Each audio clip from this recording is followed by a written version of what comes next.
Welcome to the Artistry. I'm your host, Lonita.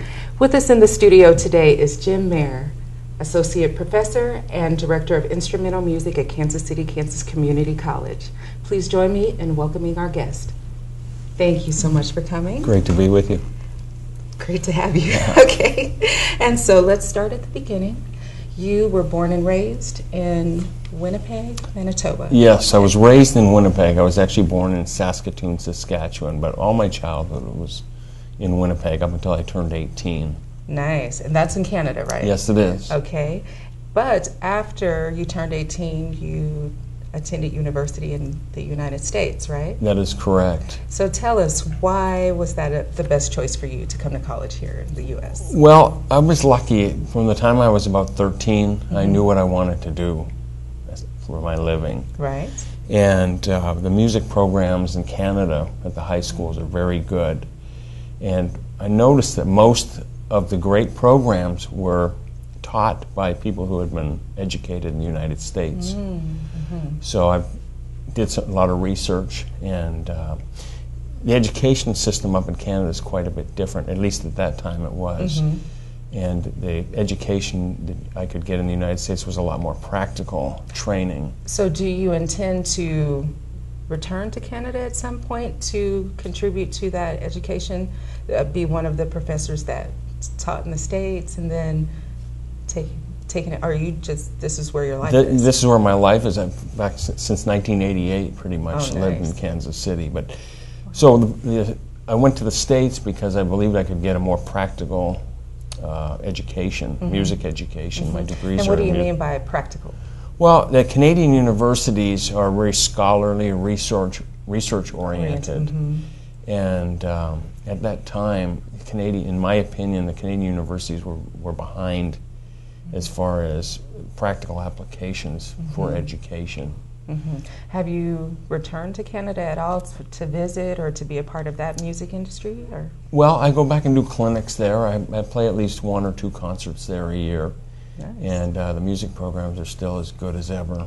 Okay. And I think the universities have also adapted themselves because they've lost so many good students. I remember when I graduated from high school, there wasn't any Canadian schools that tried to recruit me, but there were schools in the United States that would. And so the Canadian schools are more actively recruiting. I did not know that universities recruited musicians. I thought, of course, athletes. Right. So what is that process like, being recruited? Well, things are a lot different up in Canada. Athletics are not coveted like they are down here. For example, you're one of the cool high school kids if you play in the band. Nice. Where it's the opposite down here. And the emphasis in the Canadian schools, the high schools, is making quality music. They don't have marching bands up there. They don't have pep bands. So consequently, they put all their focus into great sounding jazz bands and great sounding symphonic bands. So there is no crisis in education in Canada like we experience here, particularly with the arts? Well, I can't say for sure, but one of the things I do know is that it's not driven so much by money like it is down here. For example, the PR group for a high school is the marching band in the United States. Right. But in Canada, the PR group is the jazz band. And the marching band is great for quantity, building quantity in your program. But the jazz band is great for building quality in your program. I understand. Okay, so you said that in Canada that there are a lot of clinics. I had a curiosity myself about what a clinic is. I mean, is it the same as a workshop? It is. It is. Yeah, it's just a different word. So basically, a school will bring you in to work for a day or a week with their band program, and you'll do concerts at the end of the week. It's real, a lot of one-to-one and a lot of bringing in a professional, real world, bringing in that real world experience. So often in education, we get so caught up in our day-to-day that the real world perspective gets missed. And that I've always tried to and pride myself on always being able to bring a real world perspective of the classroom. Fantastic. So, being a clinician, is that, and it sounds so medicinal, so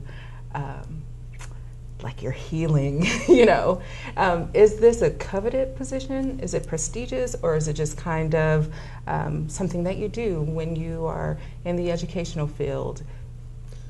Well, you have to have the right personality for that. Like, I do clinics all year long here in the metro.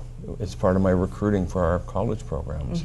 I'll send out an email to all the directors or phone calls. At like high schools? Right, and say, I'd love to come in and work with your band anytime. Just let me know time and place, and I'll be there. Out of town, you know, people pay your expenses, pay you an honorarium. And I've been with the Selmer Instrument Company since 1992, Right. which is kind of like the Steinway of pianos. The Selmer saxophones Wow. are the best you can buy. So they help underwrite my appearances, which makes it more affordable for a school that maybe doesn't have the funds to do that. So they help underwrite your appearances. Why would they do that? Well, I mean, other than to make it more affordable, how does it benefit their company? well, I promote their instruments. For example, when they have a new instrument come out that they're really high on, they'll let me borrow one or give me a discount price to play it. They don't give them away anymore. In the 60s, they were giving away horns to professionals, and professionals would go ahead and sell them Right. and make money. So they give you a drastically reduced price. That So- way you'll keep it and play it. Right. And the idea is to energize the youth and get them excited about the brand name, and it is a great product. It's one of the few instruments that the Selmer line of saxophones that hold its value and actually appreciate. And so it's a great investment as well. Nice. I'd never considered that an instrument would appreciate or depreciate. Right. So that's awesome. They do appreciate. It's the Selmer line do. Most instruments don't. Okay. Do you want to talk about, I mean, because I don't know what would make an instrument appreciate versus... Well, the craftsmanship is one. And the reputation. And the reputation, yeah. You know, they're a highly sought after instrument. And they're not cheap either, but the fact that they will hold their value and appreciate over time, it's a trade-off. It's definitely worth the investment. Excellent. So I wanted to ask you a question, your perspective of the music industry in general. I'm not a musician, and so from the outside looking in, I kind of have this idea that there are two distinct ways to success in the music industry. And one of them is the educational avenue where you pursue advanced degrees and the reward is accreditation. And then there's this commercial industry where fame and fortune is the prize. Would you say that is the case, or? Well, it depends how you measure, what your definition of success is. You've got to remember, most of the people, the people we see on TV, the fame and fortune is very short-lived. Most of those people are inherently unhappy people. So my idea of success is, are you a happy person? Right. Do you have a long shelf life in the business? Right. And one of the things that's been the key to my success is shelf life. The performing gigs that I've done have lasted a long time. Currently, I've been playing at Casconi's Restaurant in Overland Park for 9 years, every weekend. Although I've cut back now to spend more time with my family, but to be at one place for 9 years playing music is kind of unheard of. So there was a time from 1990 to 95 where I was a full-time musician, and I worked 7 nights a week for 5 years straight. And I actually I paid off my student loan in 10 months, and I treated it like a business. I was up at the crack of dawn every day, and I hustled to find work. And when I actually took a college job, I took a $20,000 pay cut. Wow. So my idea of success is longevity, is shelf life, is making a contribution beyond the music.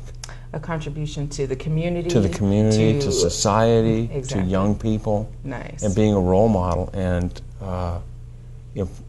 practicing what I preach type of thing. Practicing what you preach. So what do you preach? Well, most of what I teach in the classroom, a lot of it anyways, is non-musical stuff.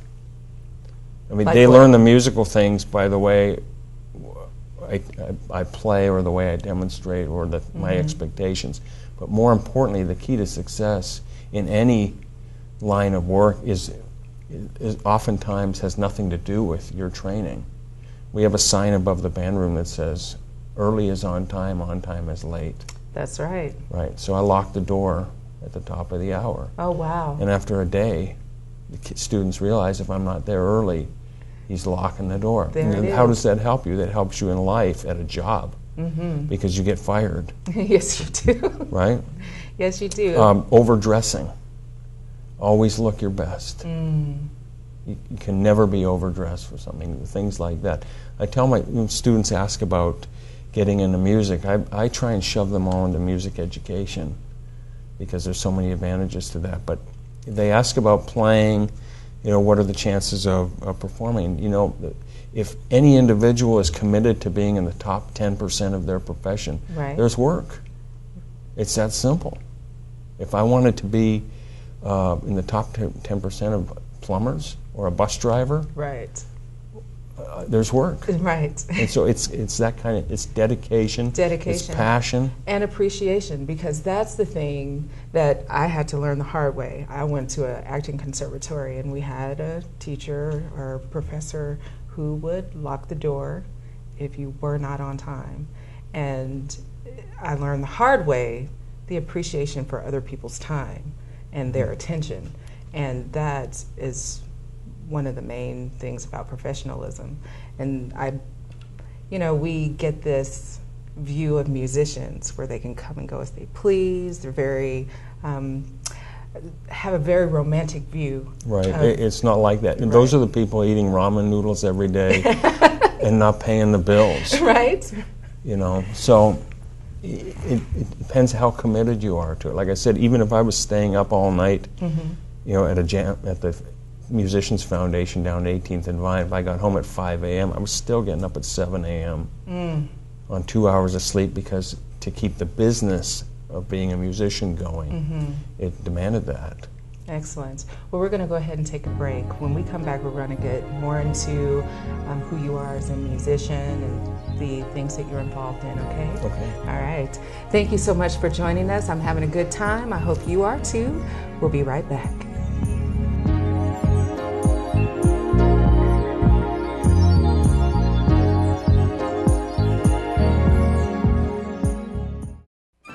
And now, another adventure with Savings Man. Look, honey, the neighbors just bought a big screen TV. Hey, I just got a bonus at work. Maybe we should get one too. Hold on there. Savings Man. Using your bonus to secure your future by paying down debt or saving is a better way to go. Well, I declare you're right, Savings Man. Stay ahead by choosing to save. And don't worry about keeping up with the Joneses. But their name is Johnson. For more tips and tools, visit choosetosave.org today.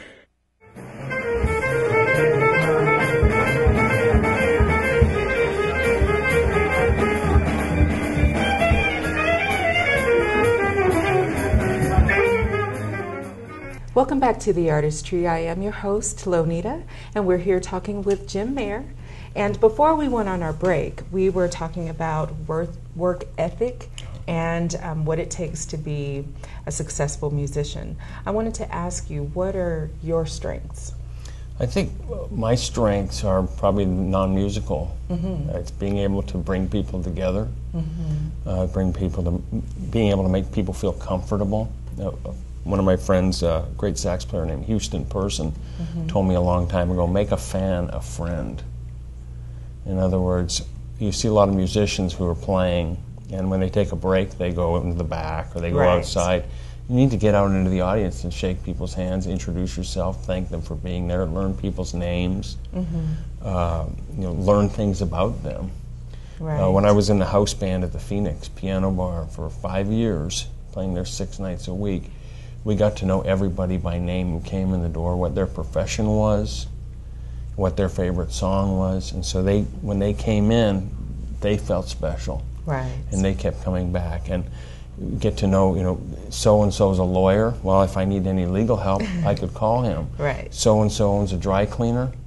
I'll take my stuff and get them cleaned. I know, that's right. And I remember making a big deal about a gentleman who owned a clothing company while we were playing, and he sent me some nice ties after that. Wonderful. So bringing people in, making them feel special. That's what it's about. So let me ask you, how has the new social media, that entire world, affected that part of your strength? I mean, are you good with the social networking? Well, or? I don't have a lot of time for that. My feeling is right now, I have a Facebook page just so I don't look old. Okay. But my feeling is most successful people don't have time for social networking. The other thing is it's a tremendous addiction for people, and nobody should be addicted to anything as we progress as human beings. So if it's an addiction, you need to cut it out. And so I'm not into a lot. I let my students do the social networking as far as promoting our concerts, but I don't do a lot of that myself. Okay, and that's awesome. And so what would you say to somebody who's just coming up in the industry then? Because those of us who are still trying to make it in our respective industries, we are inundated with this. It's a new time, it's technological age. Right. You have to have a Twitter, you have to get out there and interface. That is pop culture speaking. And pop culture comes and goes. As Quincy Jones says, pop culture is a frivolous way to get from day to day. So there's no, just when MySpace pages were important, they were then obsolete.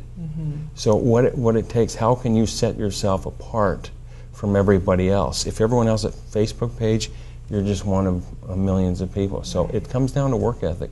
As far as people, my students, I strongly encourage them to go into music education because they don't need a performance degree to be told they play well. Have a music ed degree and play well. Right. My degrees are in education. That allows me the luxury of having a dream job here at Kansas City, Kansas Community College. If I didn't have the degrees, they would never have given me a look to work here. Okay, and so let's go ahead and get into more of what you do here at the college. So you are associate professor. Yes. And director of instrumental music. What are those departments, or what is that department? Well, I oversee all of the instrumental groups, the band, the jazz groups, the orchestra. Our program is pretty heavy on jazz. We have a Latin band.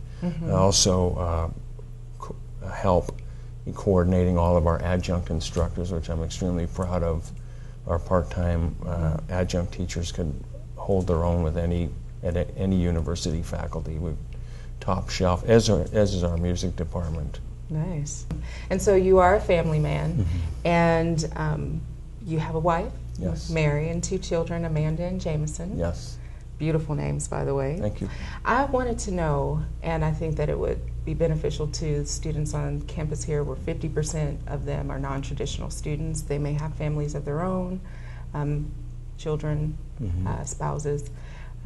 How do you accomplish what you want to accomplish in your career and still maintain a balanced, healthy family life? Well, it's very difficult. It's something we talk about at least every week, if not several times a week. We had a period of about 8 years where things were totally out of balance, and that's when my wife and I founded the Kansas City Jazz Orchestra and ran that organization. And although I made all of my kids' events, physically I was not there mentally, and there's a huge difference. So just in recent times, I've cut out a lot of playing, and we gave up the jazz orchestra. That was very difficult to do, because when you have your ownership of something. Did the orchestra, is it no longer in existence? No, it's still going. We have a large board of directors, and it became too much work. And I'm committed. My daughter is, I've got about 8 years left before she goes to college, and my son, I've got about 10 years left. I don't want to miss a moment mentally I want to be there. And you know, the key to making our family work is putting all of my wants and needs aside. Right. And give, outside of my job here, give 110% to my wife and my children. That's very beautiful. The gentleman who married us said a relationship is like a bank account. Always put more in than you take out. Exactly. And so the key to happiness is constantly thinking about the other person's needs. How can I make my wife's life easier? How can I make her feel special? How can I make my kids feel special without overindulging them? Okay, they don't want presents; they want my presence. Right. That is very true. You know, I don't very need eloquent. to be. And the other thing we're doing is we cut out television. Yeah. You have to earn time on the computer. You have to earn time to use your iPod. You have to earn time to watch any television. Nice. And every night we try and do things together. We eat breakfast every day together. We eat dinner together every night. And it, like I said, this didn't happen overnight. It's just happened in the last year. Wow. So these commitments that you've made, we're going to commit this time to each other every day. This is our schedule and a promise, right? Right. So does that then allow you to go off and play at the restaurant? Well, when my kids go on to college, I've got plenty of time to do that. And you know, working as hard as I've worked in the last 10, 12 years has allowed us to do some things where now I can be home all the time. My wife's a stay-home mom. Oh, wonderful. And so she gets to really nurture the kids. Well, now she was running the jazz orchestra, so she was there physically but not mentally all the time, you know. But let's go ahead and switch gears real quick. Yeah. But because you are going to play a little something for us today, I'm very excited about that. But before we go, I want to ask you about the Jazz Summit that you do. Yes. That's associated with the college, right? It sure is. Tell us a little bit about that. Well, it's an event of its kind. It's a week-long event. It happens the last week of April. And it features community groups. It features high school and middle school groups. There's concerts every night. There's performance and critique during the day. We also have a competition. It's called Basically Basie, where high school groups prepare a repertoire of the Count Basie Orchestra, and they come in. And it's the same every year, Basically Basie? Yes. And they get critiqued by a panel of experts in the profession. And we give camp scholarships away for that. It's very affordable. And does it happen on campus? It does. It happens in the Performing Arts Center. Okay, so Jim Mair is going to delight us with the song. He's going to play us out of the show. Thank you so much for joining us at the Artistry.